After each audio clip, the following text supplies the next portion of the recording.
chime in at any time. Exactly. Comments, critiques. Everybody sounds fine on my end. Mr. Dread, if you could just give me some...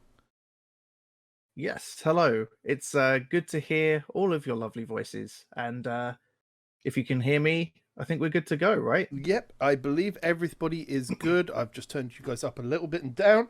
So yeah, ladies and gentlemen, welcome to the Race for Good 2021 with myself, Pete, TitansCreed, Nethercote, and as always, my Let's Race partner in crime, Mr. Andrew, the British Andy Wilson. We are once again favoured, graced, and very honoured to be joined by Mike Pollock.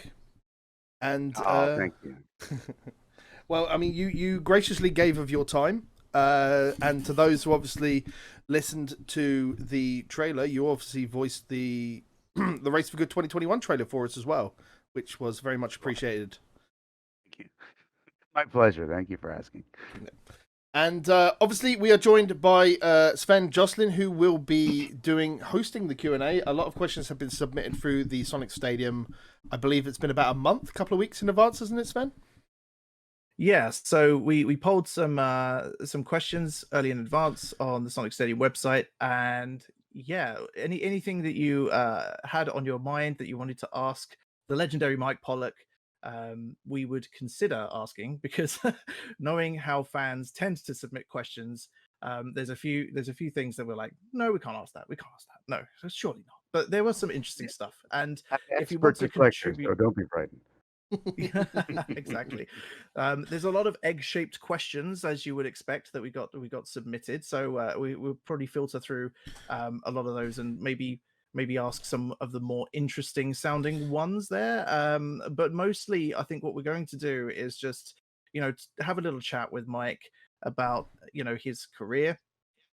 Any kind of advice and kind of process behind the voice acting business, and indeed the acting business, because obviously there's a lot of voice acting is a very important element of acting in general. So we want to kind of make sure that all bases are covered. And Mike obviously has a very illustrious career beyond Sonic as well. He's voiced in Pokemon and a number of different animes and animated series too.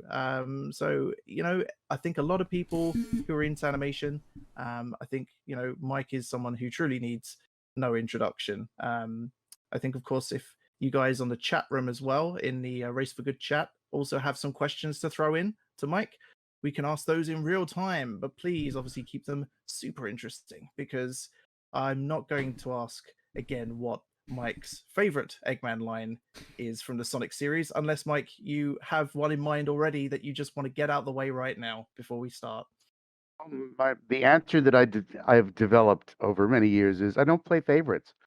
There are practical reasons and there are personal reasons. First of all, I don't have to memorize dialogue. The lines come and go, and I'm always focusing on the line that I'm performing at the time and not thinking about the one behind it or the one in front of it very much. But also, lines are like children. I can't pick a favorite one or my son would be crushed. I didn't say that. Thank you. So yeah, what's more important is what's your favorite line? I particularly like the one where you go, oh. Thank you. Not early not this hour, but no. Thank you. Yeah, not this early. It's a classic. It's a classic. Yeah. I think my one would have to be in Sonic Colors, when you go with the white hover car shaped like an egg. Please return, because your car's been broken into. And then you all of a sudden go, wait a minute, what the heck? And I'm just like, okay, that was good. I will add that the little bit of me going off mic to ask that was my inspiration to go, what? Who wrote this? Thank you. Yeah, I think Andy totally stole my pick, I think. So yeah, there's a lot of in Sonic Colors in general, which I feel like script wise, it sounded like you probably had a lot of fun with, Mike, with Eggman's kind of portrayal of running a super amusement theme park in space, and just owning this thing, and there's this little blue critter that's trying to stop everything, and you're just like, welcome to my amazing theme park. And yeah, just all the different call outs that happen through the levels. It's all very some of the stuff that's in that game in particular are very behind the scenes, like it happens when you're playing the game. So they're not like main lines within cutscenes, and I think that adds an extra level of character to that particular game. I guess color, as it were. Thank you. he's here all night, ladies and gents. Yeah. No, only here for the next hour. But yeah, so that's really cool. I mean, it's great to see,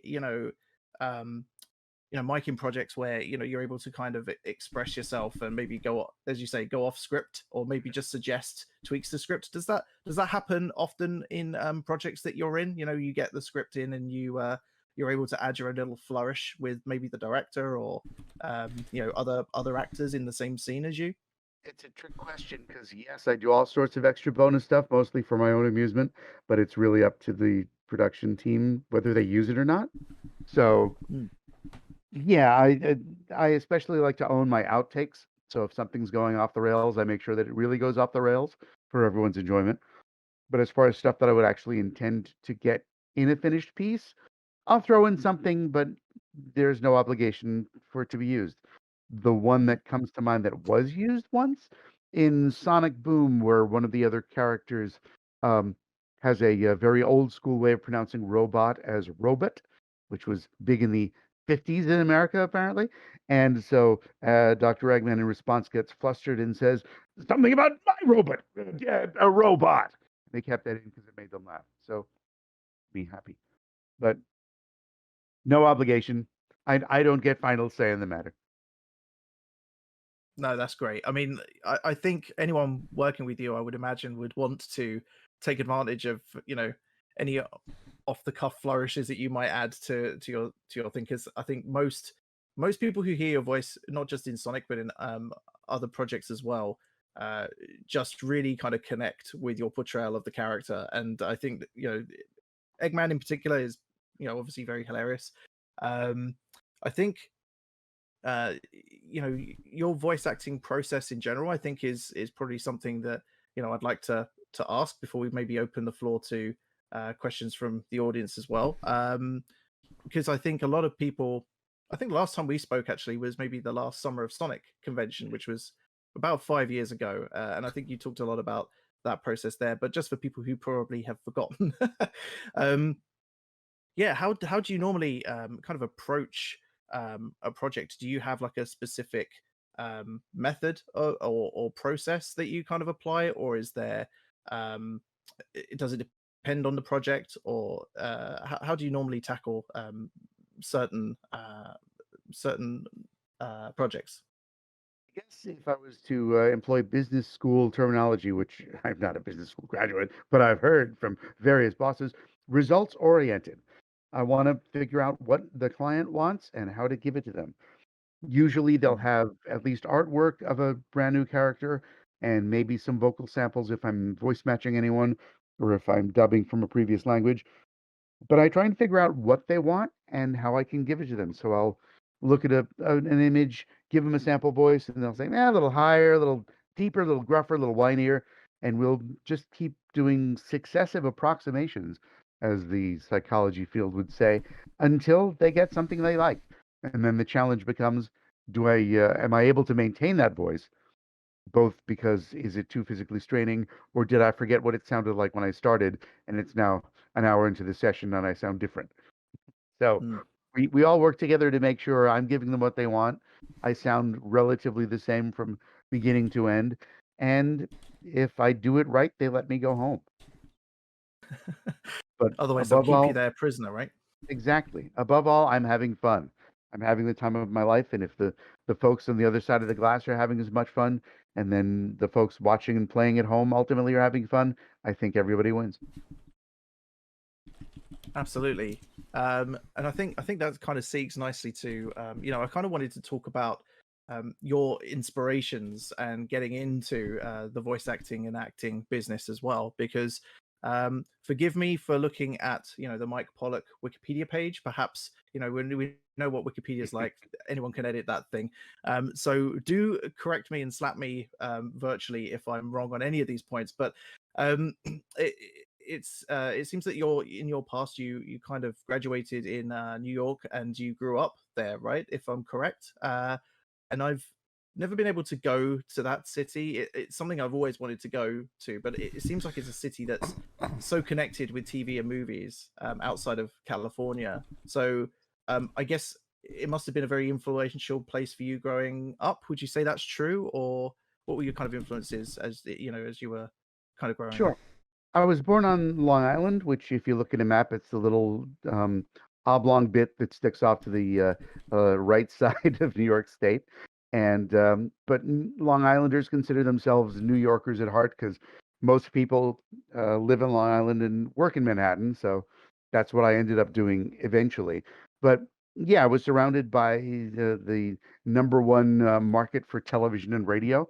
So I was a radio kid growing up. So I listened to the radio greats like Dan Ingram on WABC and Gene Clavin on WOR, both doing different personality-based radio.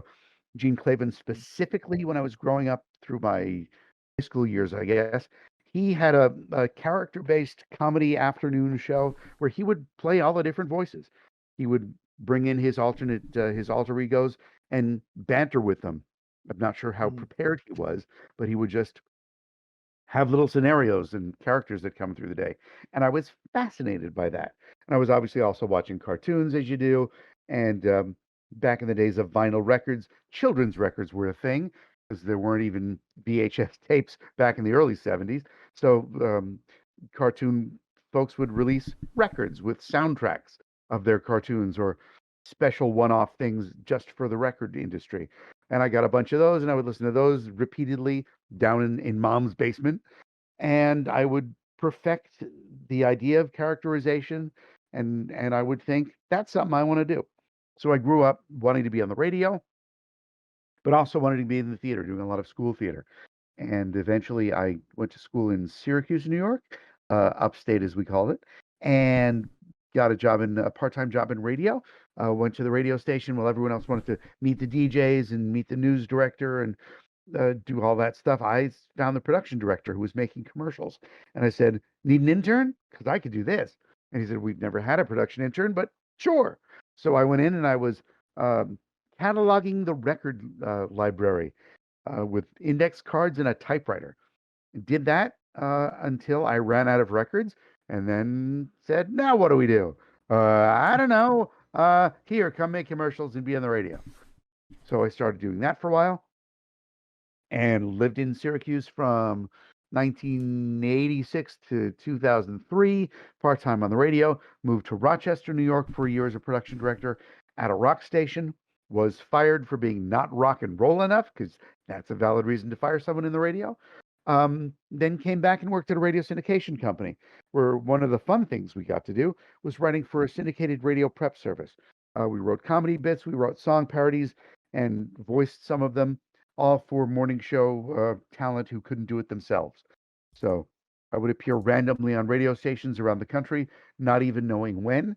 But I did that for a whole lot of years until I was laid off from that gig temporarily, and then took my radio and character experience, made a demo tape, shopped it around, and got picked up for a walk-on role in a Pokemon episode, and my very first anime role of Demon Fighter Kocho, where I played Professor Kano. Why do I remember all these details? I don't know.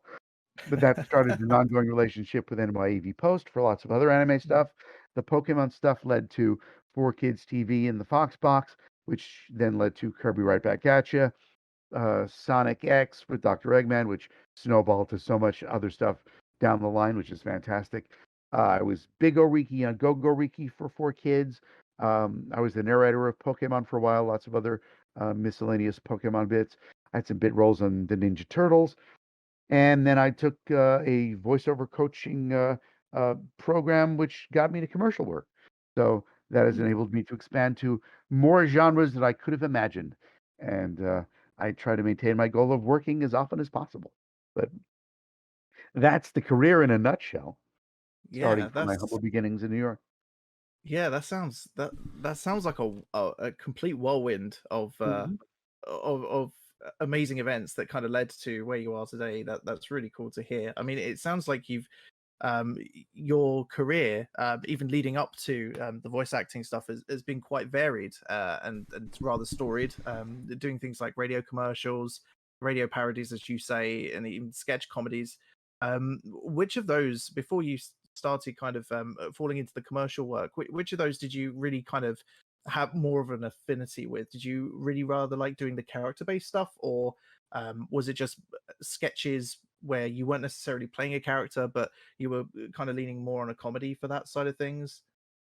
I like the ones that I would have as much creative input as possible.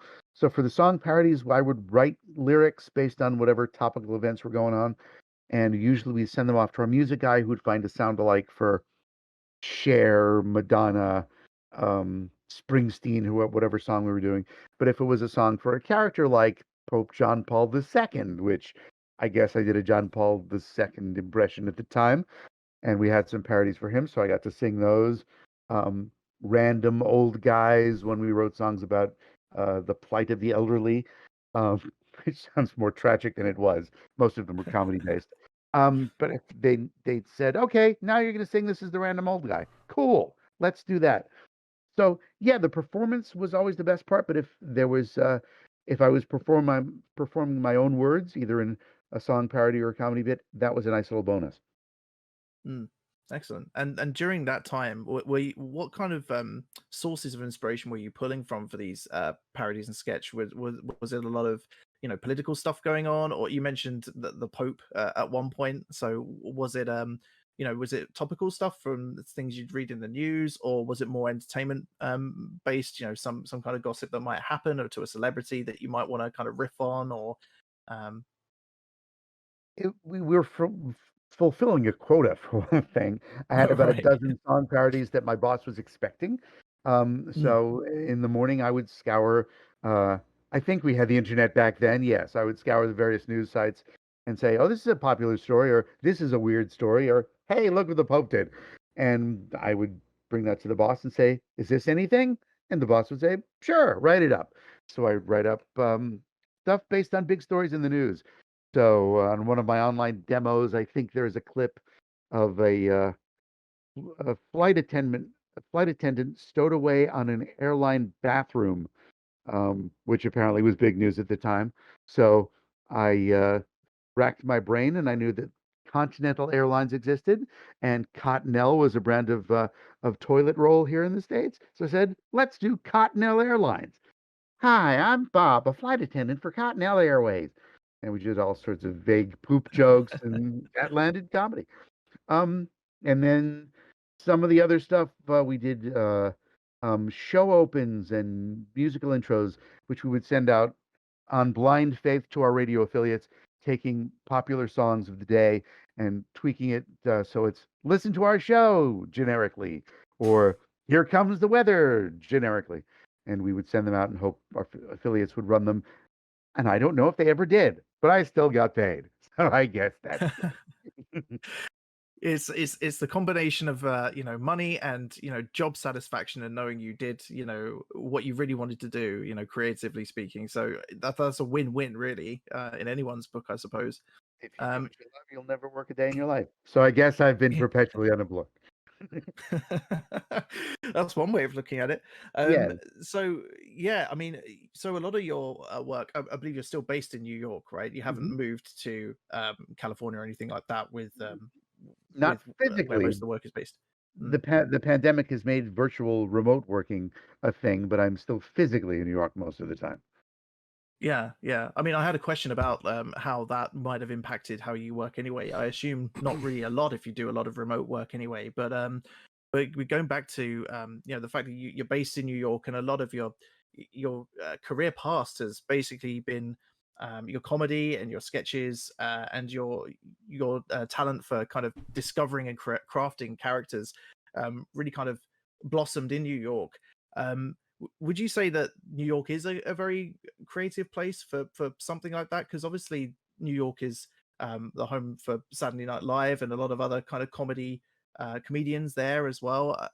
I think if most people outside the US think of, where's the home of comedy in the US, they would probably say New York. Sometimes they might say, California, but I think they think that because Hollywood's there, right? So, would you think that New York has that kind of environment that kind of helps inspire, growing comedians and creatives in that way? There is what has been called the New York sensibility, which can be used derisively or offensively, depending on what your underlying meaning might be. But yeah, just the snarky New York attitude. If you're a New Yorker, one comparison I read is West Coast people are nice but not kind. East Coast people are kind but not nice. So if you complain to a New Yorker about being cold, we're going to say, "Great, shut up. Here's a sweater." Sorry, jumper. We're in the UK. And if you tell LA people that you're cold, "Oh, that's so terrible. I feel so terrible that you're so cold." But I got nothing for you. All right, fine. So we take our directness, our bluntness, and coping with comedy, and we have turned it into an entertainment industry based on the East Coast. So yeah, I think there's definitely a New York sensibility, and I'm proud to brandish that. Yeah, absolutely. I think a lot of people in the UK maybe connect a lot with the New York, East Coast style of comedy, more specifically because I think British comedy from going back to Monty Python and onwards is very quite the same sort of track, right? Quite bitter and and very sarcastic and quite irreverent in many respects. We take much of our not that I'm working writing comedy these days, but my wife and I enjoy the topical satirical stuff from BBC Radio 4, which provides us with most of our weekly entertainment. And yes, the sense of humor is a match, and the uh, biting nature of it is, yeah, I would say London is the New York of Europe. I guess I don't know, but yeah, definitely a match between the two. Brilliant. Before we talk, I mean, I want to talk more about New York because I guess you're basically a tourist ad for me, really, in so ways. So thank you for that. Sure. But I want to talk more about what you mentioned about being a producer at a rock station. I don't know if you can talk more about that because the fact that you were fired for not being rock and roll. Now I'm very curious as to what the sort of job that entailed, like what was required of you and what your actual role was and how you weren't rock and roll enough. Because I mean, you came to Summer of Sonic 2016 rocking the most outrageously exquisite pink shirt, and it was glorious, and I loved every second of it. I'm just like, that's really rock and roll to me. So how you were not rock and roll for a rock station kind of escapes me. So I don't know if you can talk a bit more to that. Sure. Who can we offend in this comment? Let's see. Um, the typical rock station listener is the hard driving, gruff sounding Harley Davidson rider type, many Ah, tattoos perhaps. And that mm, was definitely when we did our live events, that was the look. I didn't have that look. I had a creative streak, but I realized that my creative streak, at least at the time, and this was 1992, 93, was a little more gentle um, than the radio station wanted. They wanted driving, rock solid. I was like, really? You want this? And obviously, this is why they hired me. But I was suddenly in an early midlife crisis of saying, gee, that's not really me. What I ended up doing, much to my boss's dismay, was writing more song parodies for the morning show there. Because the morning show, which was run by a guy named Brother Wheeze, who was, hey, bro, sounding guy, sounding voice, bro, who was a biker and who exactly fit the listenership. And I would do song parodies for him, and he would appreciate it. And then my boss would remind me, that's not why I'm paying you. Make these car dealer commercials. All right. I did some of those too, but apparently they weren't the, hey man, come on down to the bar and get your bar special tonight, man. That was the sound they were looking for, and I was not able to credibly deliver that. So I was eventually eased out of that position. And I was ah, reminded shortly after that big firing, I was brought in as a audition for being one of the guest hosts or the second bananas on the morning show. And I sat in one morning, and this poor suicidal girl called up and was talking about her potential suicide. And Brother Wheeze was gesturing me and saying, "Come on, joke about this." I said, "What? Really? No." Oh So my that was god. also not a match. Yeah, not Jeez. really. Yeah, fond memories, but not an experience to go back to. And if you're a rock music fan, great, bless your heart, but they won't be hiring me at your rock station. No, no, quite right too. I that sounds really quite crazy, and I think a lot of Experience, people, but yeah, I think a lot of people think about these stereotypical American style bikers as well, and it's just it's almost comical to hear a story from yourself where it almost confirms those stereotypes in a way without being rude. So it's yeah, that's nuts. But you know what? To all of us here, you are still like a massive rock star in our minds. So you don't I need concur to, with that. Yeah. yeah, you Yeah, don't need to for worry sure. about that.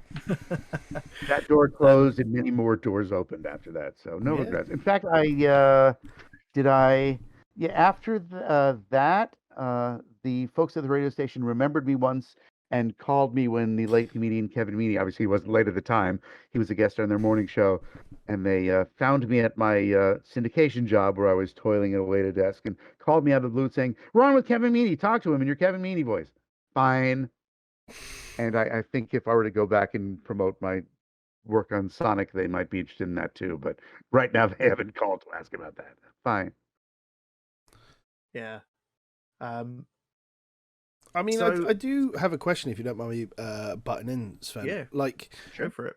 do you, and it's partly on what you've just said. Like, do you find that whenever you would go to an audition or anything else really that in a crowd that you just get asked for specific voices, like whenever you do an appearance or anything, like you get more people just go like, "Oh, can you do this voice from this character or this voice from that character?" Do you get that more often than not, even if you're not there as an appearance for a character that you're representing at the time? Yeah, live appearances, folks always have their favorites. Dr. Eggman always looms large. Absolutely nothing wrong with that. But if I'm at a convention and somebody comes up with some obscure DVD or possibly VHS of a thing and said, "I love this thing that you did," is it really good? I liked it too. Um, that's always a nice little thing to know that people are taking the deep dives and exploring the deep cuts and pulling out the stuff that may not be so popular. It's like, good. Appreciate how egotistical can I make this sound? Appreciate the breadth and scope of what I do because I am. You're listening to Dr. Eggman much, much, much more than I am actually performing Dr. Eggman Mm-hmm. because you've got the game living in your house, but I'm working on dozens of other stuff Yeah. during a typical year. So yeah, people come up and there are obscure fans of obscure things, and that's fantastic. Um, and auditions, depending on whether anyone knows me, I usually go into audition typically just as Mike Pollock under my real name, auditioning with my real name. And occasionally someone in the green room will say, "Are you Mike Pollock? I love Dr. Eggman." "Oh, hi, cool, great, thank you very much. It's not why we're here, but thank you." And sometimes when I go in, the people running the audition will say, "What else might I know you from?" I said, "Well, I'm in Sonic the Hedgehog's Dr. Eggman." "Oh my God, my kids love that." Cool. And then, here you go, free sample. I'm Dr. Eggman. And then on to what we do. But it's cool to be recognized. It's nice to be loved and appreciated. And all the voices, I guess, live in me. So if you want a free sample, I can provide that. But that's Brilliant. that. Excellent. Yeah. Mm. I think the reaction to people who have met you at conventions, not just at things like places in America, but we've invited you to the Summer of Sonic a couple of times as well, officially once. Yes. I think you there's an infamous moment where we actually did invite you to the Summer of Sonic, which was about 10 years ago, and literally we I think it was 10 years yesterday, actually. On the that event. 25th, yes, yeah. On the 25th of June. And that was quite funny, really. From our, I don't know how funny you found it, but we invited you originally, and you were very gracious to come down and see what the show was about. But we couldn't actually officially have you on the stage, which was something that annoyed the organizers like myself like a lot, because we really wanted to highlight you on the stage, but there were certain things that prevented us from doing that. But as a result, I think we still had you over, because we thought, it's nice for you to see the fans and the fans to see you and stuff. But in a way, it was almost funnier, because you were able to just kind of mix in with the crowd and almost be like very secret squirrel about everything, rather than just like proclaim yourself. And that was also quite funny to see fans just turn around and just gawp and just kind of go, hang on a minute. Are you Mike Pollock? That was the definition of bizarre, but it was bizarre in a very fun way. There was a pre-event meet and greet at a bar the night before, and I went and just casually sat and had a snack just to see what would happen. And suddenly I became very aware of a lot of whispering and pointing and furtive glancing and said, "Oh my God, yeah, hi, I'm not really here. It's a long story, but hi, great to be here. Thank you so much." And then I attended the event as a glorified attendee, which was spectacular. And I stood in line to meet uh, uh, Izuka-san and Naka-san, who were sitting at a table, and I didn't have any particular VIP access, but I was I attended with an online acquaintance who I had met, and I said, "Well, if there's this thing, if you want, I'm going to this thing. You should go to this thing. We'll meet at this thing." So we were hanging out together, and we were both in line to meet the greats. And I got up to the front of the line and said, "Hi, I don't know if I'm allowed to meet you, but I'm Mike Pollock. Great to meet you. How are you? Good to see you." And that was fantastic. They knew who I was, which was so cool. And later, as the direct Sega relationship blossomed, more authorized appearances were allowed, and I had those. But yeah, that was a very fun uh, breaking into the fan scene in that weird way. So thank you for that. Oh, no problem. We were very, very happy to have you on, and very pleased to have you back a second time in an actual official capacity as well. And yeah, it was lovely to see, as you mentioned earlier, like fans that recognize you and want to kind of take pictures with you and do this and that. It's just really great to see. You're always have so much time for the fans, and I think that's what a lot of people really appreciate about like celebrities as well within their sphere. So it's the old adage, isn't it?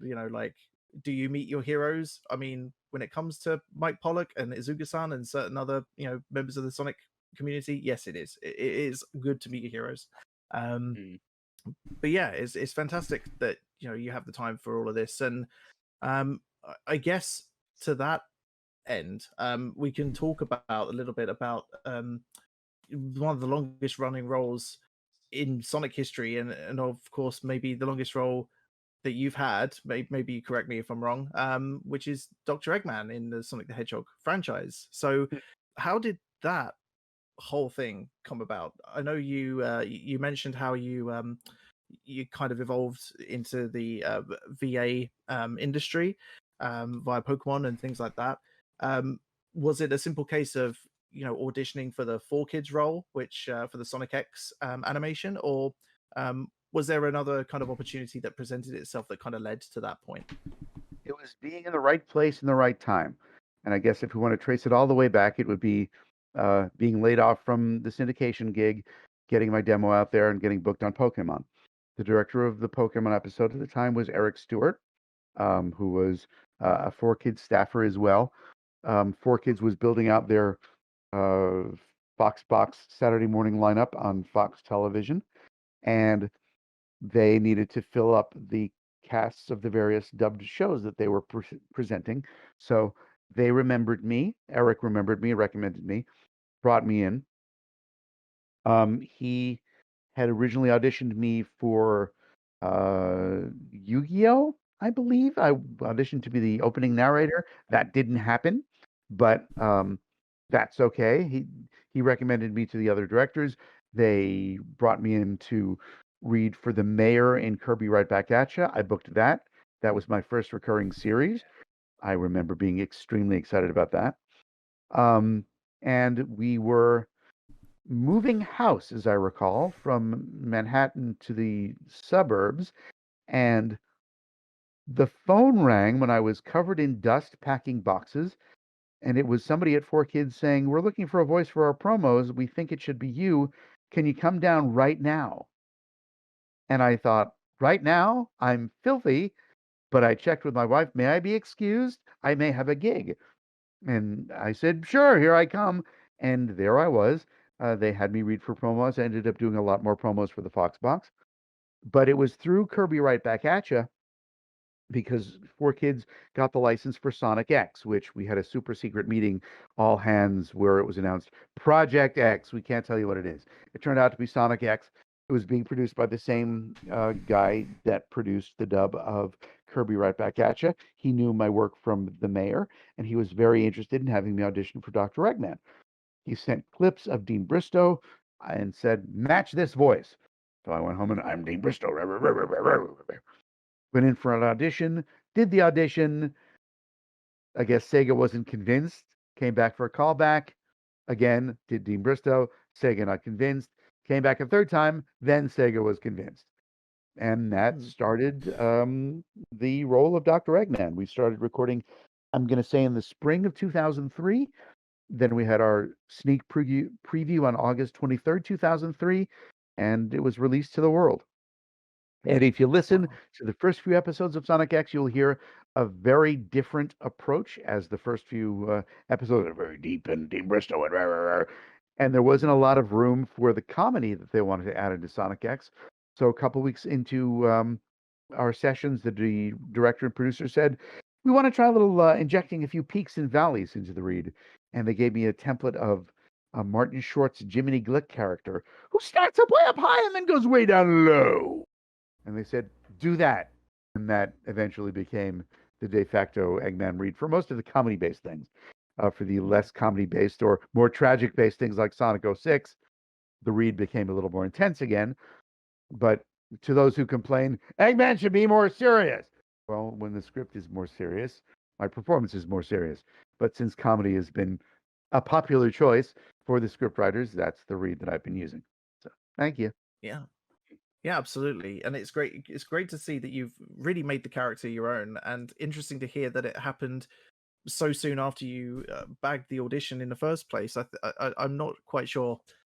You know, they obviously explained to you why they wanted to have that change, but I guess that unlocked a lot of opportunities for you to really turn the character into less of an impression and more of a character that you could actually take ownership of, which is really great to hear. Do you know why? What was interesting to me is the fact that you had like 3 callbacks for Eggman, and they asked you to do this Dean Bristow impression essentially to get the gig, and you mentioned that you didn't appear to impress Sega the first 2 times. And do you know what it was about those that were maybe different, and what the third time was that maybe made Sega kind of go, "Oh, you got it now"? Was it more Dean Bristow? Was it less? Were you able to maybe just kind of try different approaches to it, like you did a few episodes into Sonic X, or do you not remember? Seem to recall I did pretty much the exact same thing each time. I mean, I was getting notes from the director, I guess a little angrier here, a little more serious here, but I don't remember doing anything specific. And one of the things about auditions, especially with the Sonic X relationship, where I didn't deal with Sega directly, everything went through Four Kids. So I never spoke with anyone at Sega directly for those first 7 years.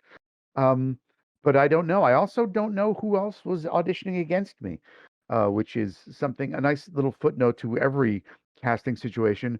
You remember who booked the role, but you never think about who tried for the role and didn't get it. So I don't know which of my Four Kids friends may have also been going for this role, but I found out it was me ultimately, and that was really cool. And then other significant milestones, Shadow the Hedgehog 2005, when the Sonic X cast replaced the video game cast for a while.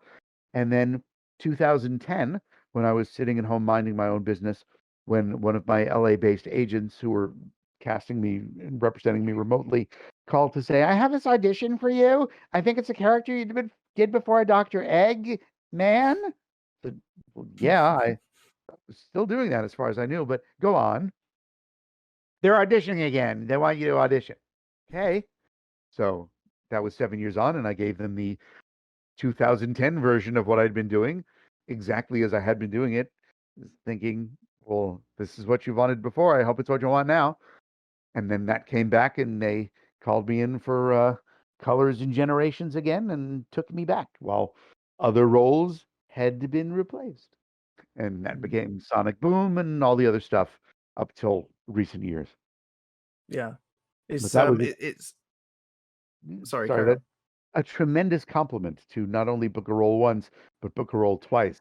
That, as far as I know, almost never happened. So I take great pride in that.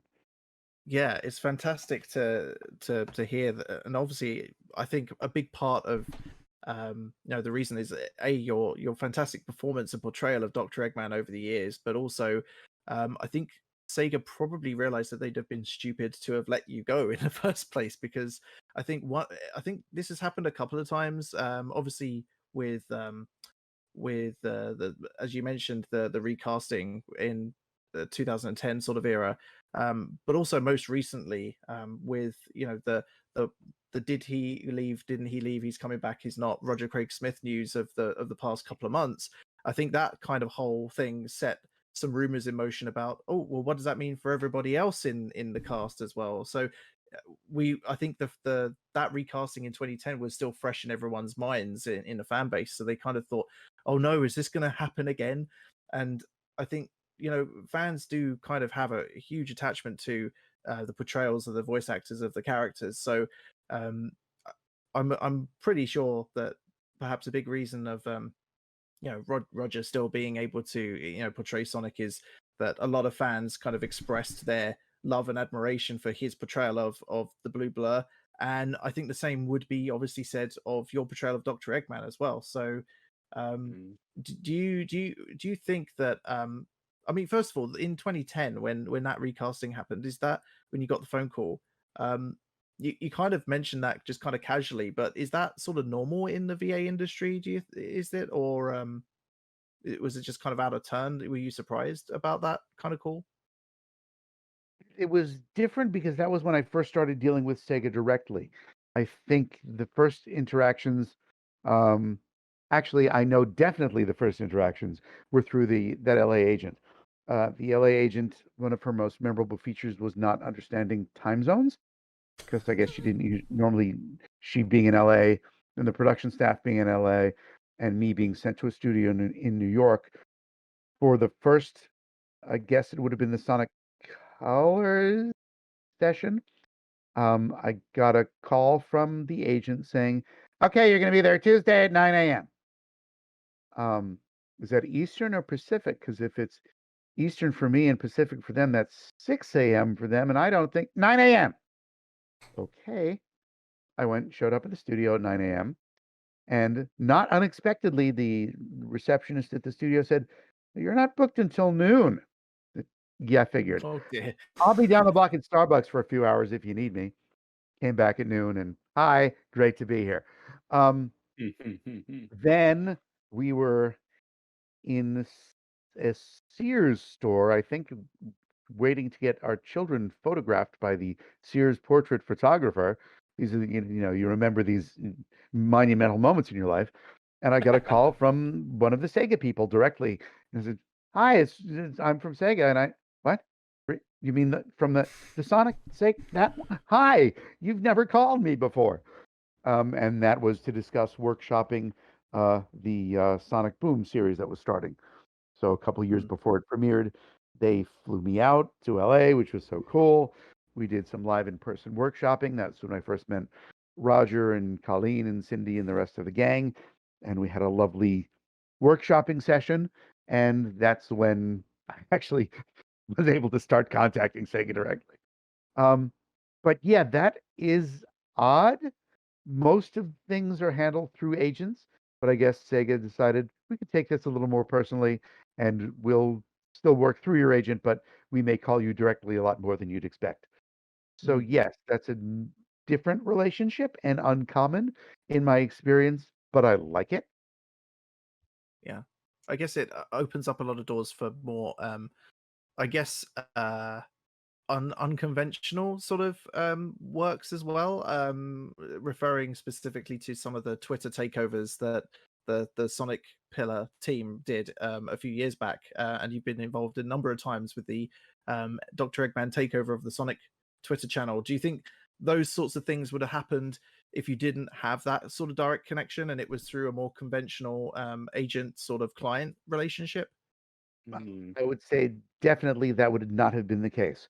Um, the Twitter takeover specifically, which was another flying out business trip, cool, look at me, situation.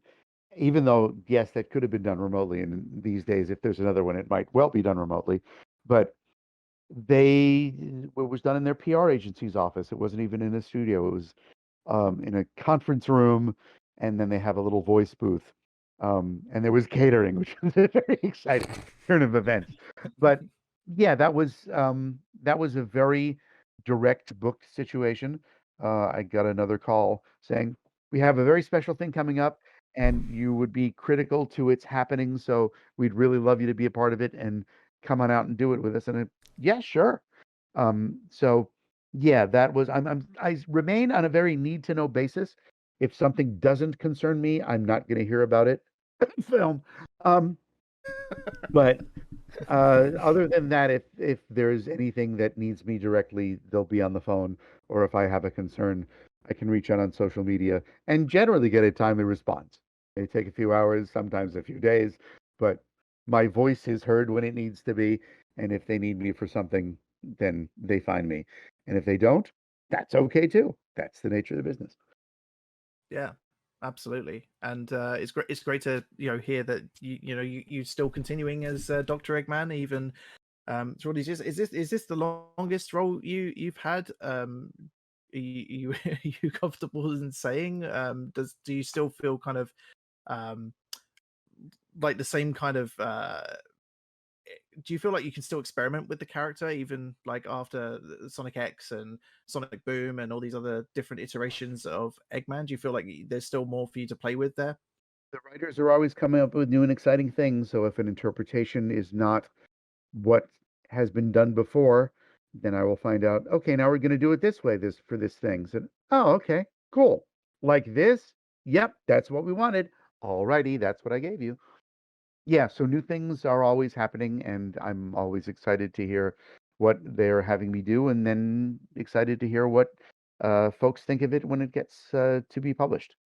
But new things Excellent. are always happening. Again, new Yeah. things with and without me, but yeah, it's okay.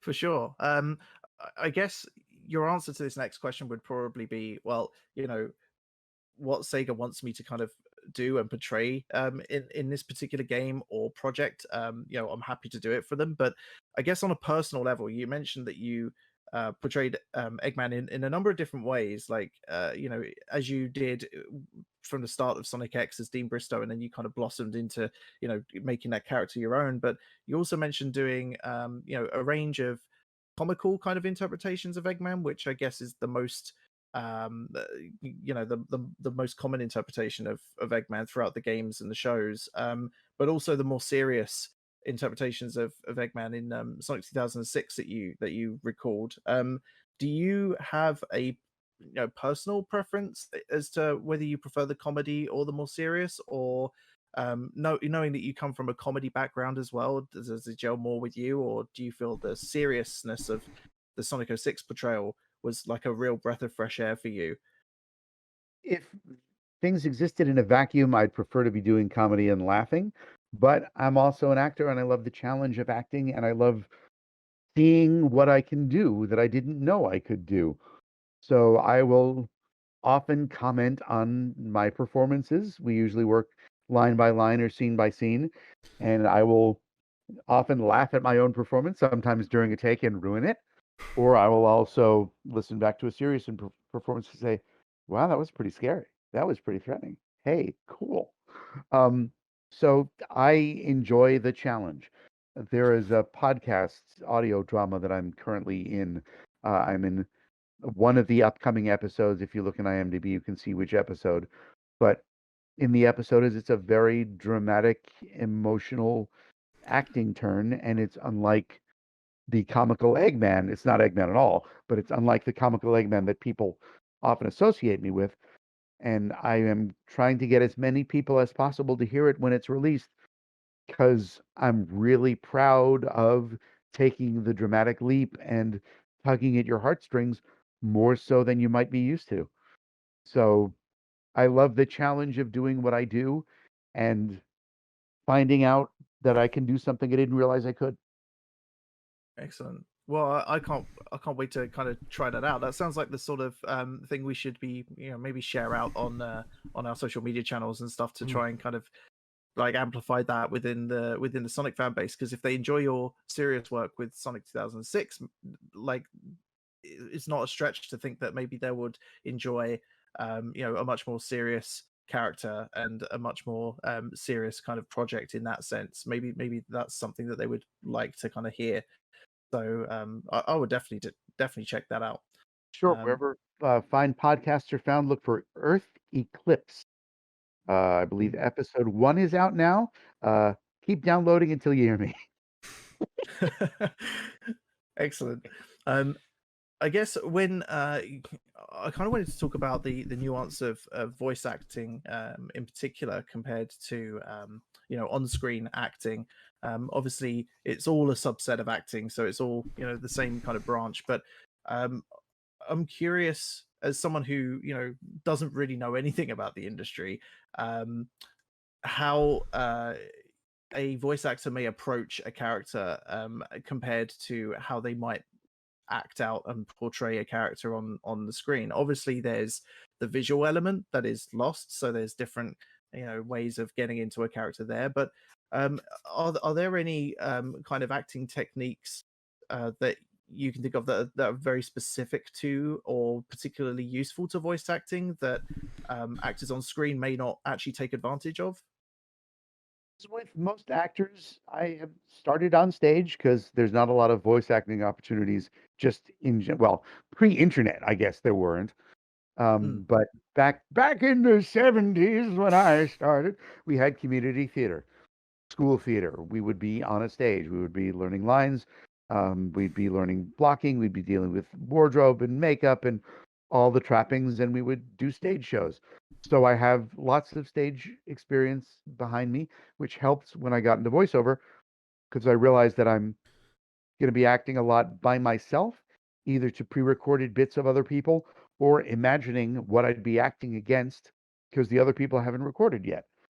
So I mm, was able to use the experience and say, well, here's the line I'm giving, but what's the context? What's happening before? What's happening after?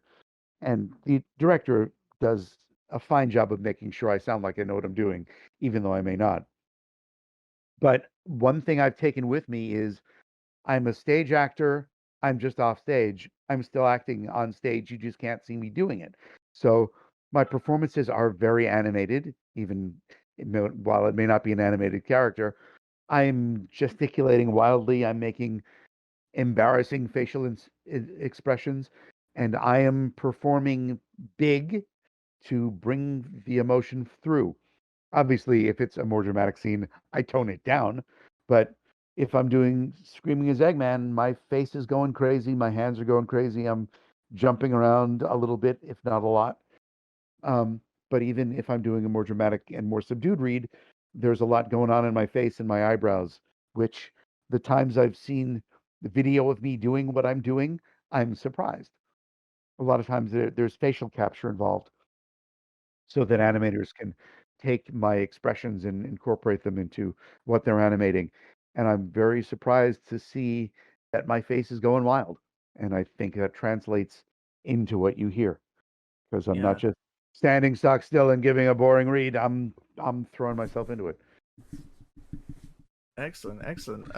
Yeah, that's really interesting because I mean, the only experience that I have in terms of understanding anything to do with either acting voice or otherwise, is seeing a lot of other, not necessarily Sega, but other video game companies when they produce marketing videos where it's like behind the scenes of this game, and oh, here's the voice of this character, and you see them in the studio, and they're doing as you mentioned, Mike, like they're talking into the microphone, but they are like gesticulating wildly as well, as if they're right there in the scene. And I think motion capture as well in the last generation or so of games has really kind of maybe helped evolve um that sort of industry too, to the fact where voice actors can maybe be a bigger part of a video game than maybe a voice for a character. It's great to see that your facial expressions are also kind of translated into the game.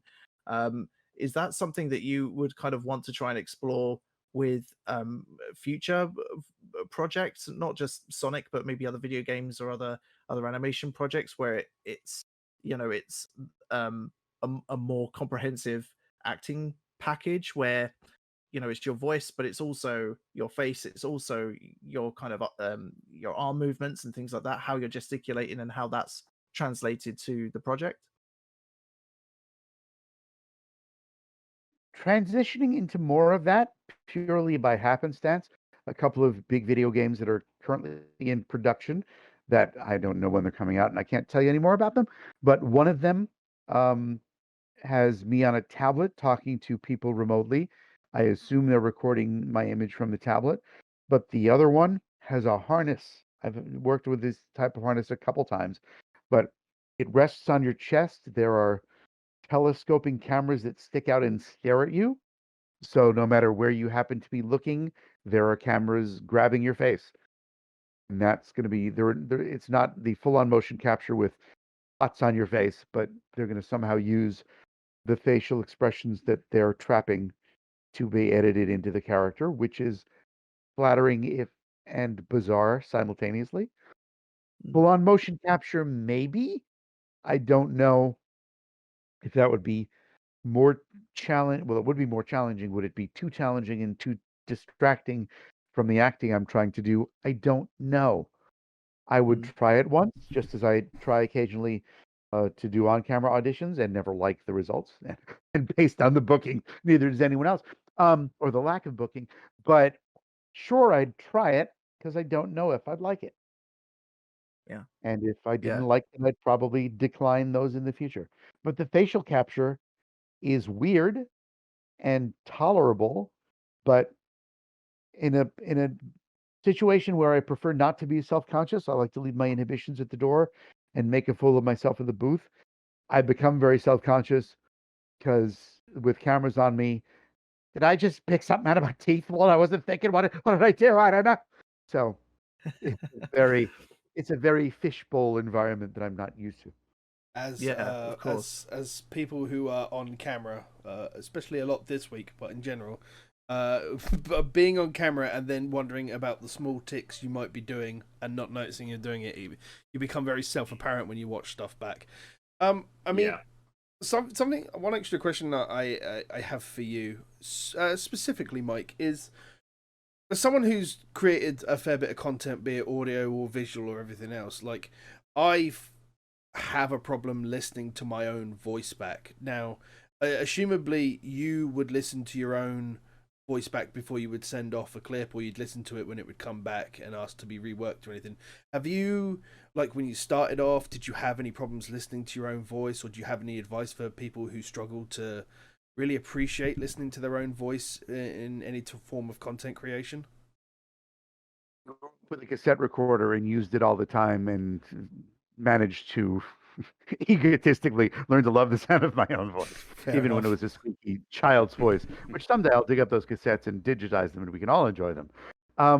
But no, I never had a problem with that. These days, when I was doing auditions from home early on, I wouldn't listen back to them only because I've experienced the things I'm recording once, and I didn't want to have to subject myself to that experience again. But these days, when I audition from home, I have to listen back for quality control purposes and clean up all the mouth sounds that are now very apparent to me.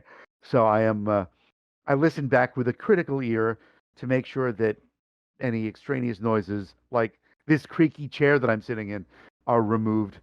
But I'm not listening back for entertainment as much. And even when the project is finished, if it's something that's readily accessible on TV, I'll watch it, but I won't go very far out of my way to listen to something if it's not right there in front of me. I think once for an Ultimate Muscle video game, we bought a Nintendo GameCube so I could look at the game, and I learned that was not a great investment. That was it was a fun game, but you don't want to have to go and buy a system just to see a thing. But one of the problems with hearing yourself is your ears are in the worst place to hear your voice. They're behind your mouth. Most of the time when you hear yourself, you're hearing yourself through the bones of your skull, through bone conduction. So if that's what you're used to, when you hear yourself through the air as captured by a microphone, it sounds weird. When I'm listening back to myself, I'm listening for the characterization and the performance. And oh, good, that does sound what I think it sounds like in my head. I'm also listening when I'm recording in headphones, which, depending on who you ask, is either a good thing or a bad thing. I've got to listen on headphones because if I'm working remotely and people are talking to me, I got to hear what they're sounding like. And if I'm not hearing myself through the headphones, it's like you're um, hearing challenged and you can't really control your performance because you're not hearing the feedback that you need. So you got to get used to hearing yourself. Hearing yourself through headphones is easier than listening to yourself just through your head, but it's a necessary skill to acquire. That's fair. I think that's something that a great deal of people can can like take away with, because I know that there is. I mean, as I've mentioned before, I have problems listening to my own voice. I don't like the way I sound, but I know that there's a lot of people who want to break into voice acting or do content creation that are very anxious about the way they sound, because obviously the way that we sound to ourselves in our own head is very different to how we sound when recorded and everything else. So it's very good to know, and probably some very good advice for some aspiring person that is in terms of some form of content creation out there. One of the things you learn pretty fast when this becomes your job is that everyone is quick to judge. At an audition, you're being judged. When you're being directed, you're being judged. Fans will judge you. Critics will judge you. So they'll decide if your voice is any good. You don't have to worry about that. If if your voice is not what the client wants, the client's not going to book you. There have been times when clients have booked me and they said, "You don't sound like your demo. We booked you off your demo. Can you sound more like your demo?" The demo's a little outdated, but sure. And no, it still doesn't sound like the demo. Fine. And then you do your best and get the hell out. But it's really less in your hands and more in the hands of others ultimately. Fair enough. I think we've got time for maybe one, maybe two more questions, Sven or Sure. Andy, if you've got anything. Yeah, I'll let Andy, if you have anything, we can open the floor. If not, then I have one or two questions that were submitted through the Sonic Stadium that we could probably burn through as a final kind of from the fans Q&A. Andy, did you have anything? There was one question that was sent by Redo in my chat, and I think it's already been answered in like saying with Mike doing a voice of Eggman and Sega, as like Sega saying, "Can you do like this voice?" And try and make it so for like say in the first few episodes of Sonic X. He says like, "Can you ask Mike if it was hard doing the voice of Dr. Eggman?" So it's like when trying to portray like say a specific voice for like the character, like was it like when you first found out like you've been asked to audition as Eggman, were you thinking like, okay, like you got something in your head already, you could just go with it, or did you have to like maybe prepare a little bit more like extra time in order to try and like get the voice that you wanted, that like the people that are auditioning would like as well? With Sonic X, it was purely a voice match. Here's Dean Bristow, sound like Dean Bristow. Okay, I'll sound like Dean Bristow. There.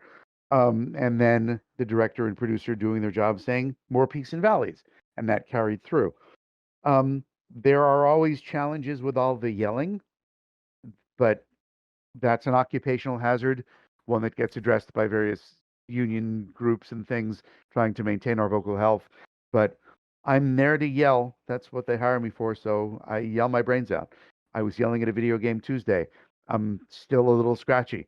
If I was actually performing, I would either try harder not to be so scratchy or make sure they edit out the scratchy takes. Hang on, let's try that again, a little less scratchy.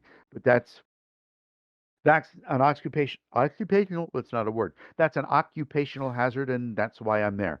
So I go with lozenges. I have an ear, nose, throat guy that will make sure that I'm not shredding everything fatally, but I guess there's a finite lifespan to how long this can happen. So for the time that it can happen, I will give you as much of the 100% that I can, and still breathe at the end of the session and live to see another day. But it is physically demanding. All screamy video game people complain about that because it's, yelling is yelling. And as I often say, me yelling is me yelling, which means specifically if I'm yelling at the top of my lungs, it's very hard to put added emotion on top of that, which is why Adon from Berserk sounds like Dr. Eggman yelling, because me yelling is me yelling. But yeah, it's physically demanding and I love it. Well, as I always say, it's great to have a throat guy. So it's good to know that you're looking after yourself and making sure that all the strenuous work that you're doing that doesn't put too much pressure on you. The last couple of questions I think we should probably run through. And before I start, thank you to everybody who submitted questions through the Sonic Stadium for the Race for Good interviews, both for this chat with Mike Pollock and for our upcoming chat with Johnny Joeli from Crush 40. It's really appreciated. We might not be able to get to all the questions, obviously. I did bring some of those questions into this broader chat for the last hour or so. So if you haven't heard your name, that's probably why. But we do appreciate it. Thank you very much. We got two questions that I think are probably noteworthy to round this whole thing off. And I guess the first thing is a question from Mythic Oron. And he says, Mike, how do you feel about your near 20-year tenure as Dr. Eggman? And this bit you might not actually remember, but I'll ask anyway. Do you have a favorite game or moment that you voiced him in? And he also adds, thanks for bringing such a great and energetic performance as Eggman for all these years. Smiley face. Thank you very much. Thank you for watching and listening. I am constantly amazed that this has lasted this long. Acting is a freelance profession, and with the freelance lifestyle, you never know when you're working day to day. You never know if anyone's going to ask you back. So anytime Sega calls with anything, that's a wonderful thing and is truly welcomed and unexpected. The fact that I was earlier able to confirm that you would still hear me in future games, that's like almost a guarantee of work. Is it really? That's so kind. But that is also somewhat unprecedented. So I am honored that they keep asking me back. I'm delighted that they like what I'm doing, and I'm delighted that I can keep doing it. As for a favorite moment, the recasting was the greatest compliment ever. We hired you once. We'd like to hire you again. I was like, really?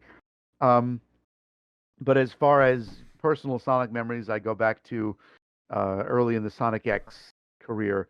We were at a fun fair with the family. The kids were much younger. Sonic plush prizes were big on the Midway. Some kid walked by with a giant Sonic on his shoulders, and I was sitting having a refreshing iced beverage. And I looked over and thought, should I? Okay, I will. And I just yelled from the distance, no one in particular, look, it's Sonic. The kid whipped his head around, and I just looked, oh, no, look at me. I don't know. Just sitting here with the kids drinking. Hi, how are you? Good to see you. So it's cool to be able to do that. And you probably inadvertently scarred that kid for life, but good. in a very awesome way. Good. In a very awesome way. He might even grow up to become the next real life Dr. Eggman. So you've made such an impact. It's great to see. This final question before we wrap things up, and you do not have to answer this, Mike, because this could technically be considered a trade secret, I suppose. But from Drew Colley, he asks, how can I learn how to do the Eggman laugh? I wish I knew. That's a good answer. there are two. There's the falsetto high pitched.